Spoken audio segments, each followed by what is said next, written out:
Before every class, this teacher would hand a student a jar and have them tap it every 15 seconds.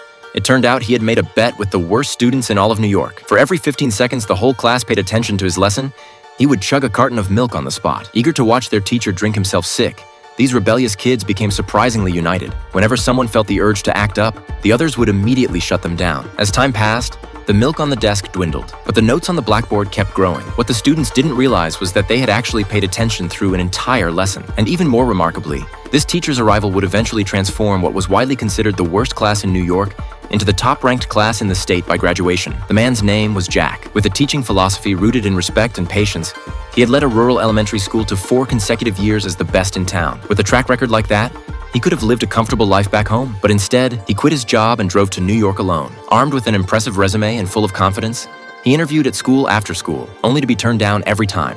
No one took this country teacher seriously. After drifting through the busy city streets for days, his money was nearly gone. He had no choice but to work nights at a restaurant while continuing his search during the day. One morning, as he walked through the gates of yet another school, he witnessed a student and a teacher in an all-out scuffle. Jack tried to step in and break it up, but it wasn't until the principal arrived that things finally calmed down. The teacher, fed up with the unruly students, quit on the spot. "Go teach these brats yourself," he snapped. "I can start right away," Jack said. Impressed by his credentials, the principal offered to place him in the school's top-performing class. But Jack's attention was drawn to the noisy classroom next door, where students were doing whatever they pleased without a care in the world. "What about that class?" he asked. The principal sighed. Not only did this class have the lowest scores in all of New York, but the students were also wildly rebellious. In just 3 months, they had driven away 6 teachers. Jack made up his mind on the spot. He would take over that class. He knew that good students never lacked good teachers. But these kids, the ones everyone had given up on, needed a good teacher most of all. The principal reluctantly agreed, but warned him. The graduation exam was only 3 months away. If the class still failed to meet standards, Jack would lose his job. On his first day, the students wasted no time putting him in his place. "Shamika, don't do that," Jack said, trying to intervene.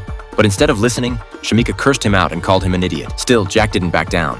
He tried the usual teaching methods, engaging students, explaining concepts carefully, but no one paid any attention. They kept doing whatever they wanted. By the time school let out, the classroom was a disaster. Jack breathed a sigh of relief as he walked out the front gate, only to find his Ferrari covered in spray paint. But years of experience had taught him that behind every troubled student was a story no one knew. So Jack went door to door, visiting each student's home. Sure enough, every kid was dealing with something different. One student, just 12 years old, was stuck at home helping her parents take care of 3 younger siblings. Another had parents who clearly favored sons over daughters. When Jack tried to talk to the girl, her father cut him off loudly. "I like reading, especially quiet, Lockie. The men are talking, okay?" Jack realized then that it wasn't just the students who had problems.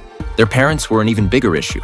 So he decided to try a different approach. The next day, when the students walked into the classroom, they froze in shock. Jack had cleaned the room from top to bottom and painted an entire wall blue. He was showing them, through action, the right way to use spray paint, but the students didn't appreciate it. Even the principal thought he was out of line and chewed him out in front of the whole class. "On my turf, you follow my rules."